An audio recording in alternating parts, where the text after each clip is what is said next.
મિત્રો ઘણા માણસોની ફરમાઈશ હતી કે ગુલાબભાઈ તમે લાલ જામફળ કદી લાવો છો?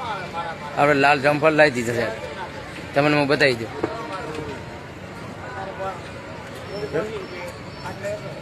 આ લાલ જામફળ એકદમ મીઠા હોય છે, ખાવાની મજા આવે છે. તમે કહી શકો કે ના લાલ જામફળ ભલે લાવ્યો. અને આ માણસોને એકદમ લાલ ખાલી લઈ દો લોબો ભાવ નથી. એટલે અમારે મીઠાઈની દુકાનની હોમે અમારે ફ્રૂટની લારી છે ને લાલા ભાઈ અમારે છે એ કે મારે લાલ જામફળ ખાવું છે. લાલા ભાઈ ચેક કરો હોય કીધું હકીકત કીધું એમ. અમારા બાજુમાં શાકની દુકાન છે ભાઈ, બરાબર ખેતા રહેજો, બરાબર. અમારે વિપુલભાઈ ઉભા છે, બરાબર. અમારે દિનેશભાઈ શાકભાજી હમું કરેલા છે. એટલે અમે એક જટ આપણે અમે ફ્રૂટની દુકાન અમે દેખેલ જોઈ લો, એ આપણે ફ્રૂટની દુકાન રેડી. અમારે મીઠાઈની દુકાનની અમે અમારે ફ્રૂટની દુકાન છે.